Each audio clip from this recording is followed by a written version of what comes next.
अज्ञानतिमिरन्धस्य ज्ञानञ्जनशलाकया चक्षुरुन्मिलितं येन तस्मै श्रीगुरवे नमः।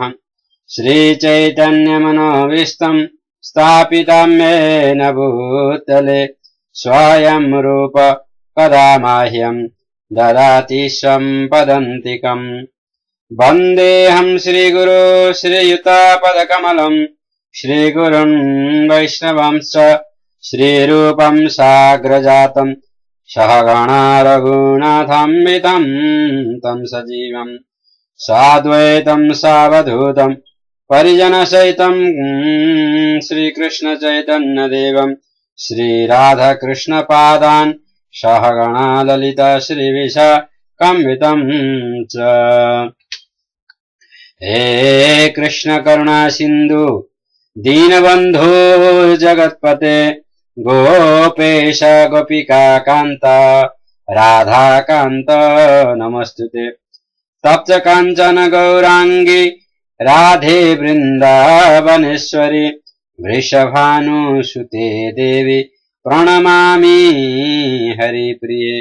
वाञ्छाकल्पतरुभ्यश्च कृपा सिन्धुभ्येव च पतितानं पावनेभ्यो वैष्णवेभ्यो नमो नमः। जय श्री कृष्ण चैतन्य प्रभु नित्यानंद श्री अद्वैत गदाधर श्रीवासादि गौर भक्त वृंद। हरे कृष्ण कृष्ण कृष्ण हरे हरे हरे राम राम राम हरे हरे। हरे कृष्ण कृष्ण कृष्ण हरे हरे हरे राम राम राम हरे हरे। हरे कृष्ण कृष्ण कृष्ण हरे हरे हरे राम राम राम हरे हरे। ग्रंथराज श्रीमद् भागवत गीता की जय। श्रीमद् भागवत गीता अध्याय 15 को महात्म्य महादेव शंकरसन आफ्नी अर्धाङ्गिनी श्रीमती श्री पार्वतीजीलाई बताउँदै हुनुहुन्छ र भन्नुहुन्छ कि यसको महात्म्य यसको चाहिँ सिग्निफिकेन्स ग्लोरी जो छ त्यो म अब तिमीलाई बताउँदै छु, कृपा गरी ध्यानपूर्वक सुन भनेर यस प्रकारले उहाँले भन्नुहुन्छ कि गौडा देश नाम गरेको एउटा देशमा त्यसमा चाहिँ एक राजा राज्य गर्दथे जसको नाम थियो नरसिंह। उनी असाध्यै शक्तिशाली राजा थिए र उनले चाहिँ स्वर्गका देवी देवताहरूलाई पनि पराजित गर्थे, यति शक्तिशाली थिए र उनको अगाडि कसैले पनि उ गर्न सक्थेन, धिष्टता गर्न सक्थेन, उनीसित च्यालेन्ज गर्न कसैले सक्थेन। यस प्रकारले उनी एकदमै शक्तिशाली भएको चाहिँ कुरा चाहिँ तीनों लोकमा चाहिँ उनको यश र कीर्ति फैलिएको थियो। र उनका जो कमान्डर थिए, आर्मी का जो चीफ थिए, उनको नाम चाहिँ शरभ मेरुदण्ड थियो है। र यो चाहिँ जो शरभ मेरुदण्ड जो कमान्डर आर्मी का कमान्डर चीफ थिए, उनी चाहिँ असाध्यै लोभी व्यक्ति थिए एकदमै। र चाहिँ उनले चाहिँ एक दिन के गरे भने राज्य छिनेर आफै राज्य शासन गर्ने लोभको कारणले गर्दा उनले मनमा चाहिँ प्लानिङ बनाए, योजना बनाउन थाले र उनले चाहिँ युवराजलाई चाहिँ फकाइ फुलाइ जसरी तसरी उनले युवराजलाई मनाए र चाहिँ यस्तो चाहिँ निष्कर्षमा आयो भने कि युवराजलाई मनाइसकेपछि उनले चाहिँ लास्टमा अन्तमा चाहिँ राजालाई जो मारिदिन्छु मैले र राजालाई मारिसकेपछि राज्य मेरो हातमा हुन्छ भन्ने चाहिँ यिनले मनमा चाहिँ यस्ता चाहिँ कुविचारहरू चाहिँ गरेका थिए र यसरी प्लानिङ योजनाहरू बनाइरहेका थिए। तर दुर्भाग्यवश यो कमान्डर आर्मीको कमान्डर चीफलाई चाहिँ एउटा छोलेरा भन्ने रोगले चाहिँ आक्रमण गर्यो र उसको चाहिँ त्यो गर्न नपाउँदै केही पनि गर्न नपाउँदै उसको समयमै प्लानिङ गर्दा गर्दै उसले यस प्रकारले विचार गर्दा गर्दै चाहिँ ऊ चाहिँ त्यो रोगले पीडित भएर ऊ चाहिँ देहान्त भयो र यस प्रकारले उनी मरिसकेपछि चाहिँ नि अर्को जन्ममा उनी चाहिँ एउटा घोडा बनेर जन्म लिन्छन् र यिनले घोडा बनेर जन्मिँदाखेरि कहाँ जन्मिए भन्ने हो भने चाहिँ उनले चाहिँ अर्कै देशमा चाहिँ उनले सिन्धु नाम गरेको देशमा चाहिँ उनले घोडाको रूपमा जन्म लिन्छन्। यस प्रकारले जब घोडाको रूपमा उनी जन्म लिए पहिले पनि उनी चाहिँ अब राजाकै नरसिंह राजाकै अब मन्त्री थिए या महामन्त्री भनौँ या कमान्डर एन्ड चिफ जो आर्मीका जो मेन मान्छे थिए भनेपछि त चाहिँ एकदमै शक्तिशाली थिए भन्नै पर्छ र चाहिँ नि यो चोटि पनि या यो जन्ममा पनि उनको तो साहस भनौँ या चाहिँ उनको पराक्रम भनौँ चाहिँ घोडाको रूपमा प्रकट भए तापनि यानि कि जन्म लिए तापनि घोडा बनेर जन्म लिए पनि उनी चाहिँ एकदमै देख्नमा सुन्दर थिए र एकदमै शक्तिशाली थिए र चाहिँ सबैले मन पराउँदो र चाहिँ आज्ञाकारी घोडा थियो। यस प्रकारले जब यो घोडा चाहिँ यति राम्रो चाहिँ थियो र चाहिँ यस प्रकारले चाहिँ घोडालाई चाहिँ हुर्काएर यसरी यसको नाम चाहिँ बजारमा एकदमै फैलिएको थियो। त्यही सिलसिलामा यही घोडालाई चाहिँ यो गौड देशका व्यापारीहरू जान्छन् यो सिन्धु नगरमा या सिन्धु देशमा गएर चाहिँ व्यापार गर्न जाने क्रममा एउटा एकदमै धनी परिवारको या एकदमै धनी धनमानको छोरा ले चाहिँ यो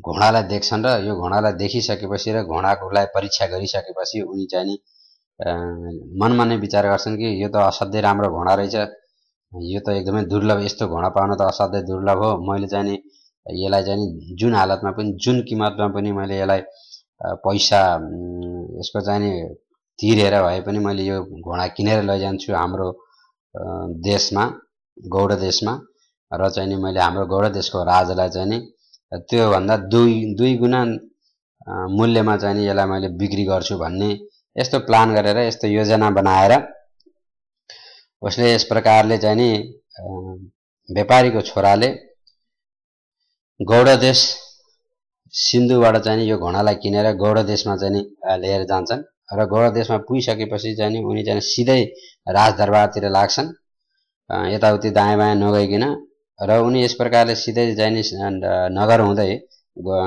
गौड देशको नगर हुँदै शहर हुँदै हुँदै उनी चाहिँ सिधै राज दरबारतिर लागेपछि र राज दरबारमा पुगिसकेपछि दरबारको बाहिर पुगिसकेपछि गेटमा उनले प्रहरी सिपाहीहरूलाई चाहिँ खबर गर्छन् कि म यसरी यसरी आएको हुँ, म यस्तो यस्तो व्यक्ति हुँ, व्यापारी हुँ यही नगरको र म चाहिँ राजालाई यसै समय तुरुन्तै म भेट्न चाहन्छु, उनको दर्शन गर्न चाहन्छु भनेर चाहिँ यसरी सन्देश पठाउँछन् र यसरी सन्देश पठाइसकेपछि सैनिकहरू गएर भित्र खबर गर्छन् राजालाई र राजाले तुरुन्तै उनलाई चाहिँ भित्र आउने आज्ञा दिनुहुन्छ र भित्र आइसकेपछि चाहिँ उनले विस्तारै पूर्वक यो घोडाको चाहिँ बयान चाहिँ एकदमै अट्र्याक्टिभ तरिकाले एकदमै आकर्षक हुने तरिकाले चाहिँ यसको बयान गर्छन्। यस्तो घोडा त तीनों लोकमा पनि पाउन दुर्लभ छ, यस्तो यो घोडालाई त कसैले चाहिँ तुलना गर्न पनि सक्दैन, यो घोडा यस्तो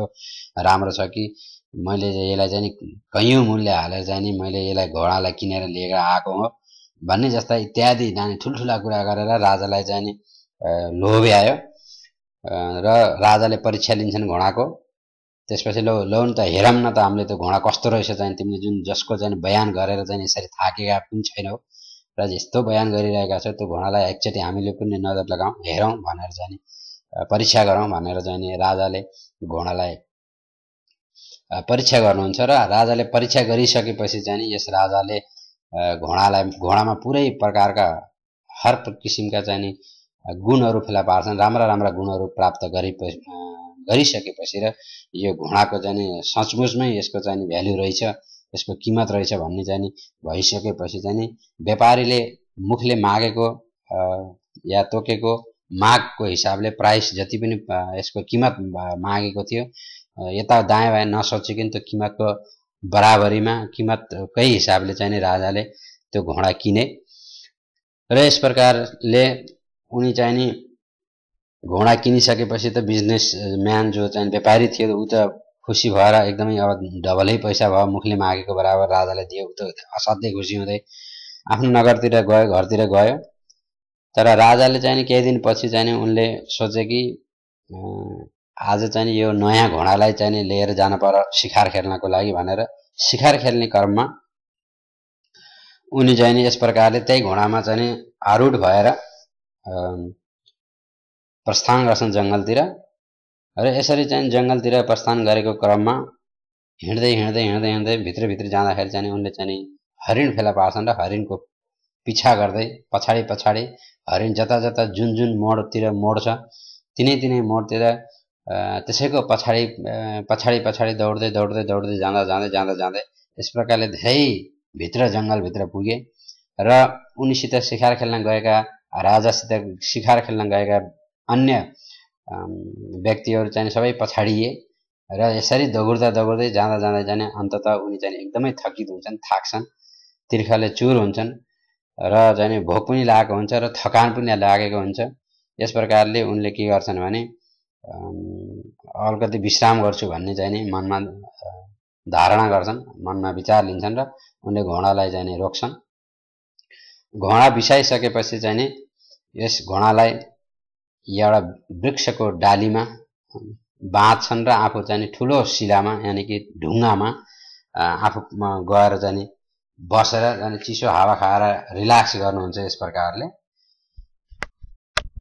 यसरी जब राजा ढुङ्गामा बस्नु भएको थियो र घोडालाई चाहिँ बुट्टामा बाँधेर चिसो हावा खाएर रिल्याक्स गर्दै हुनुहुन्थ्यो त्यही क्रममा चाहिँ एक्कासी हल्का हल्का हावा लाग्यो र चाहिँ आसपासमा जहाँ राजा बस्नु भएको थियो त्यहाँ आसपासमा चाहिँ ढुङ्गाको आसपासमा त्यो हावा घुम्न थाल्यो र त्यो घुमेको क्रममा के भयो भने अलि परबाट चाहिँ एउटा बोक्रामा रुखाको बोक्रामा बुट्टाको बोक्रामा बोक्रा उडाउँदै आयो र चाहिँ राजाथिम आएर अड्कियो अनि राजाथिम आएर अड्किएपछि चाहिँ राजाले यसो उठाए किनभने त्यहाँ केही लेखिएको जस्तो थियो केही मेसेज जस्तो थियो त्यसो हुँदाखेरि राजाले त्यो चाहिँ बोक्रालाई हातमा उठाउनु भयो र त्यो उठाइसकेपछि चाहिँ उहाँले चाहिँ यसो चाहिँ हेर्नुभयो कि यो यसमा के लेखेको छ भनेर चाहिँ यसो हेरेर चाहिँ पढ्नुभयो त्यसमा चाहिँ आधा श्लोक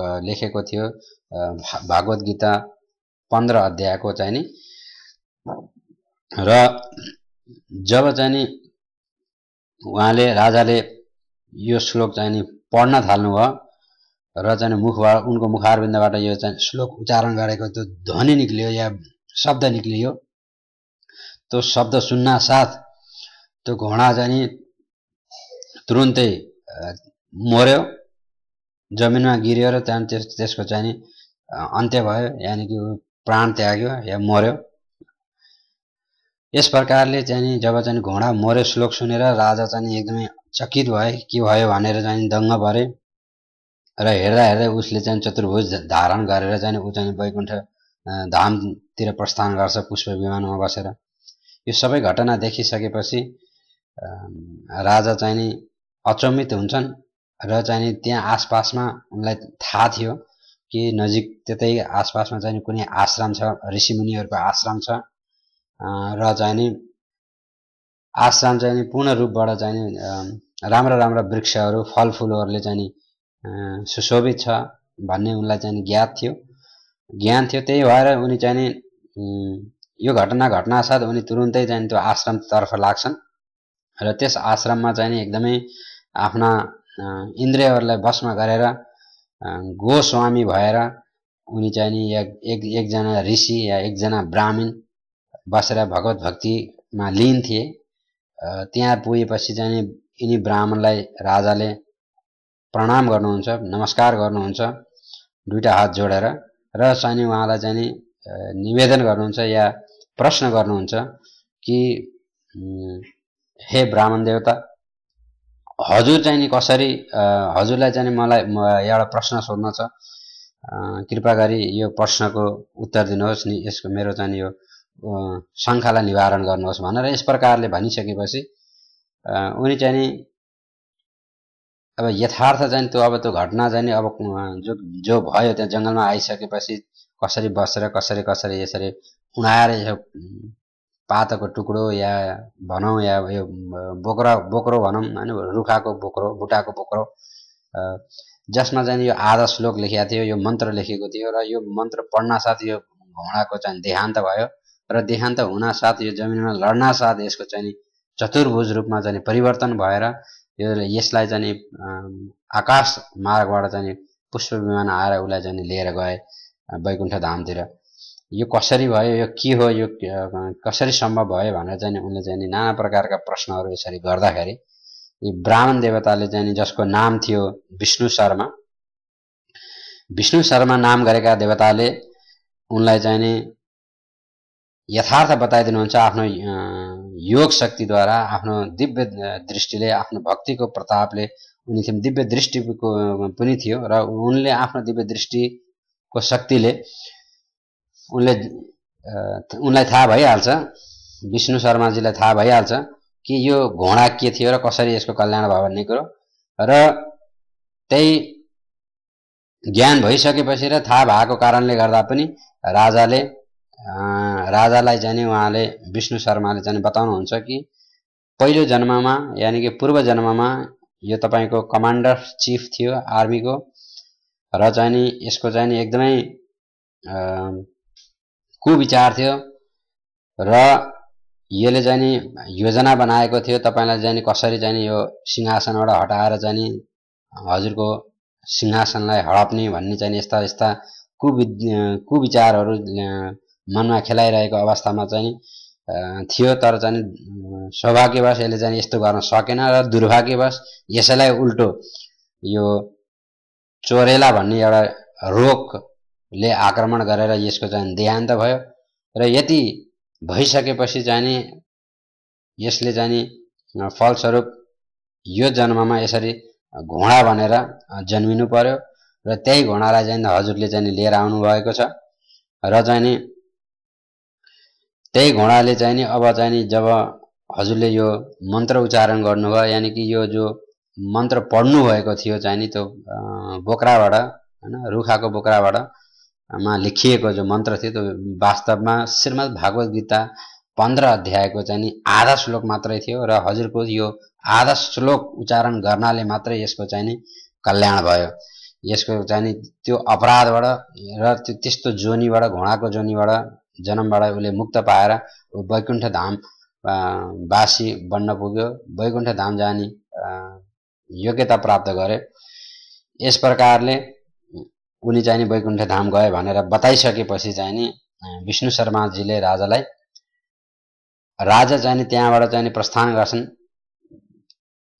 गौड देशतिर र आफ्नो देशमा गइसकेपछि आफ्नो राज्यमा गइसकेपछि उनले चाहिँ केही समयपछि आफ्नो राज सिंहासन राज तिलक चाहिँ आफ्नै छोरालाई चाहिँ राज तिलक पहिनाएर उत्तरदायित्व जति आफ्नो छोरालाई दिएर उनी पनि जंगलतिर वानप्रस्थ लिन्छन्। उनी पनि जंगलतिर चाहिँ लाग्छन् र आश्रममा हुँदाखेरि यानी कि राज्यमा हुँदाखेरि पनि उनले चाहिँ यसको चाहिँ निरन्तर रूपमा भागवत गीताको चाहिँ 15 अध्यायको पाठ गर्ने गर्दथे भने अब छोरालाई सम्पूर्ण उत्तरदायित्व राज्यको सम्पूर्ण उत्तरदायित्व सोपिसकेपछि र उनको उत्तरदायित्व आफू चाहिँ उत्तरदायित्वबाट मुक्त भइसकेपछि जिम्मेवारबाट मुक्त भइसकेपछि र एउटा जिम्मेवारी रेस्पोन्सिबिलिटी जो चाहिँ आफ्नो छोरालाई दिइसकेपछि उनी चाहिँ जंगलतिर प्रस्थान गर्छन् र जंगलतिर गइसकेपछि उनले पूर्ण रूपमा एकाग्र मन लगाएर एकदम तन मन धन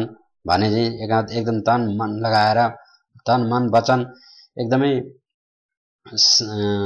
भक्तिपूर्वक सिरियसली उहाँले चाहिँ भगवानमा मन लगाएर यो श्रीमद् भागवत गीता 15 अध्यायको श्लोक चाहिँ यो जो आधा श्लोक मात्रै थियो त्यही श्लोक मात्रै पाठ गर्नुभयो र यसरी उहाँले चाहिँ दिन प्रतिदिन यो आधा श्लोक मात्रै पाठ गर्दै बस्दै गरेको अवस्थामा चाहिँ उहाँले पनि छिटो भन्दा छिटो नै ज्यादा देर लागेन उहाँलाई र चाहिँ भागवत गीता 15 अध्याय रेगुलरली उहाँले दिन प्रतिदिन यसरी पाठ गर्नुहुन्थ्यो। त्यसपछि चाहिँ नि उहाँलाई चाहिँ यी भगवानका पार्षदहरू जो वैकुण्ठ धामबाट जसरी चाहिँ नि पहिला आफ्नो घोडालाई चाहिँ नि उद्धार हुँदाखेरि लिन आथे त्यस्तै प्रकारले चाहिँ वैकुण्ठ धामबाट चाहिँ नि पुष्प विमान लिएर चाहिँ उनीहरुलाई आउँछन्, लिन आउँछन् र राजालाई पनि लिएर जान्छन्। यसरी उनको कल्याण हुन्छ र उनी राजा पनि भगवान श्री विष्णुको चरण पादुकामा सेवा गर्ने अवसर पाउँछन्, स्थान पाउँछन् र यसरी चाहिँ नरसिंह नाम गरेका राजाको पनि कल्याण हुन्छ।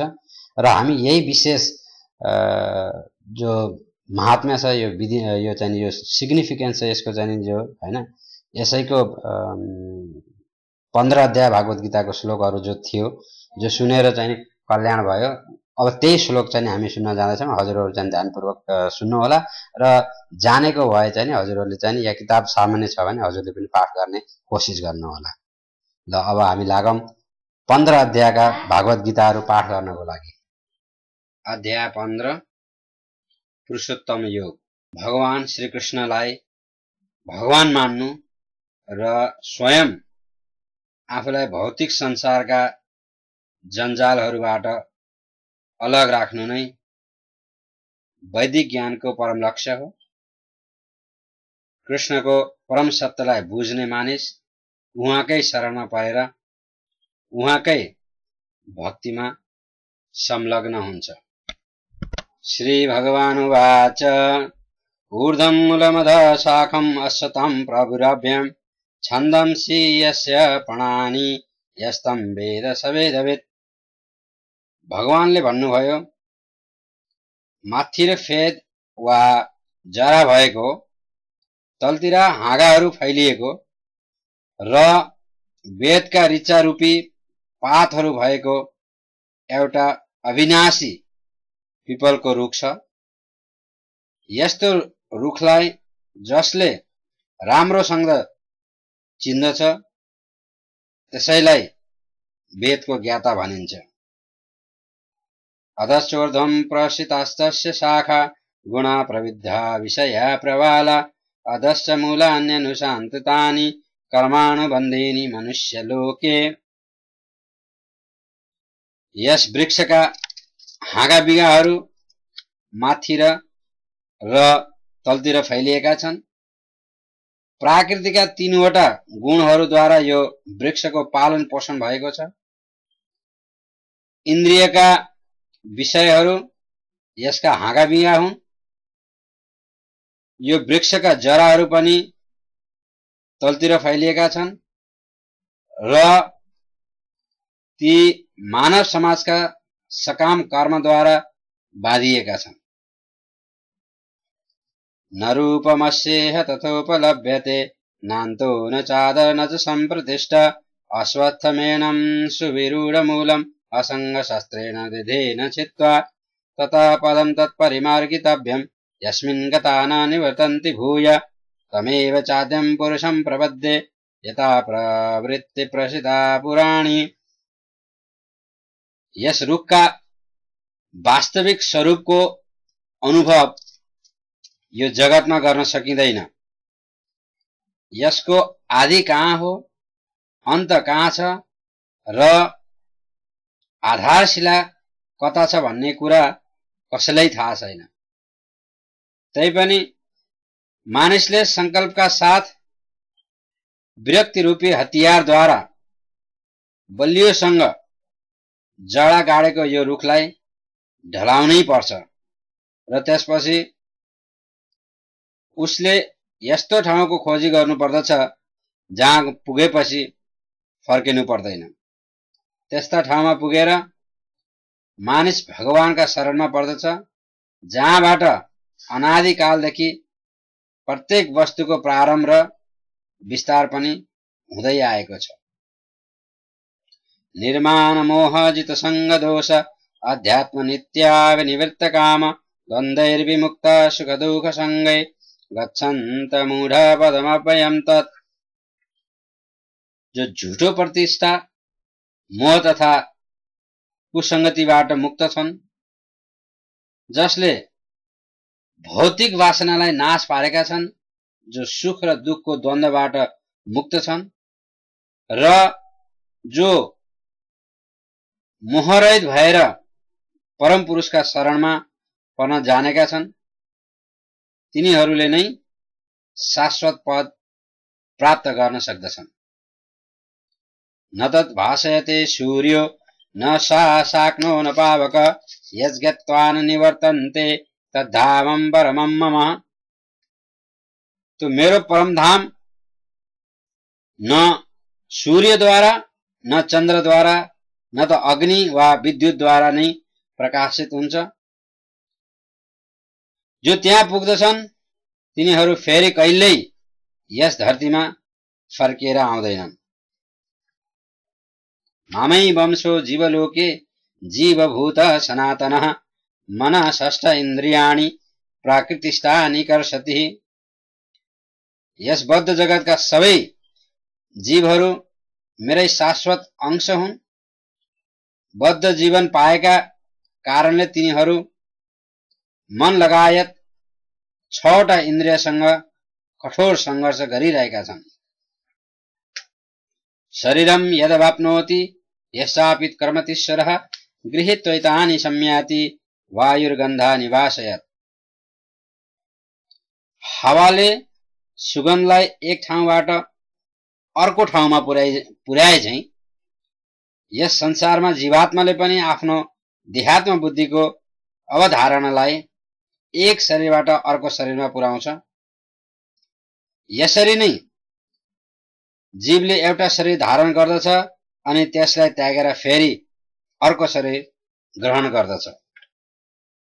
श्रोत्रम चक्षुस्पर्शनम च रसनम गणमेव च अधिष्ठाय मनश्चायं विषयानुपसेवते। यसरी दोस्रो स्थूल शरीर धारण गरेर जीवले मनका वरिपरि रहेका विशेष प्रकारका कान, आँखा, जिब्रो, नाक तथा स्पर्श इन्द्रियहरू प्राप्त गर्दछ। यस प्रकार उसले विशेष किसिमका इन्द्रिय विषयहरूलाई भोग गर्दछ। उत्क्रामन्तसितं वापि भुञ्जनं वा गुणान्वितान् विमूढा नानुपश्यन्ति पश्यन्ति ज्ञानचक्षुषा। मूर्खहरू जीवले कसरी आफ्नो शरीर त्याग्ने, कसरी त्याग्छन् भन्ने कुरा बुझ्दैनन्। न त तिनीहरू प्रकृतिको गुणका अधीनमा रहेर कस्तो प्रकारको शरीर जीवले उपभोग गर्दैछ भन्ने कुरा नै बुझ्छन्। तर ज्ञानको प्रशिक्षण पाएका आँखाले भने यी सबै कुरा देख्न सक्दछन्। यतन्तो योगिनश्चैनं पश्यन्त्यमन्यवस्थितं यतन्तोऽप्यकृतात्मानो नैनं पश्यन्त चेतसः। आत्मा साक्षात्कार गरेका प्रयत्नशील योगीहरूले यी सबै कुरा स्पष्ट रूपमा देख्न सक्छन्।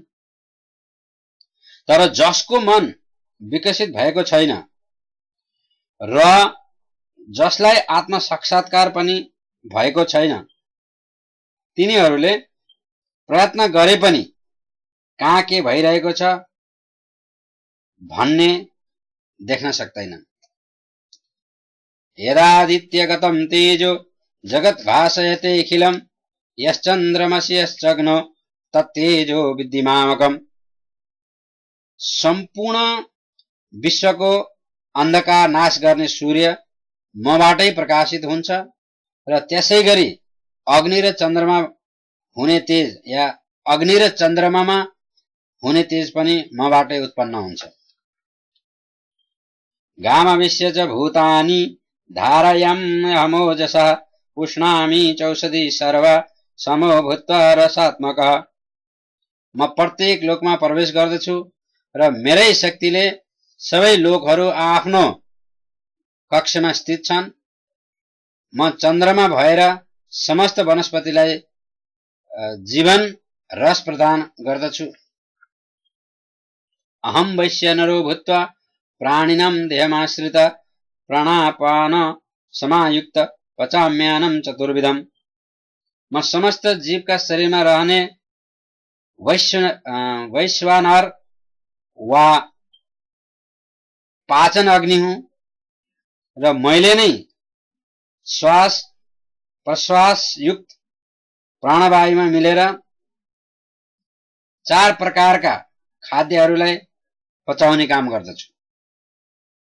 सर्वस्य चाहं हृदि सन्निविष्टो मतस्मृतेर्ज्ञानमतोहनं च वेदैश्च सर्वैरहमेव वेद्यो वेदान्तकृत वेद विवेद चाहम।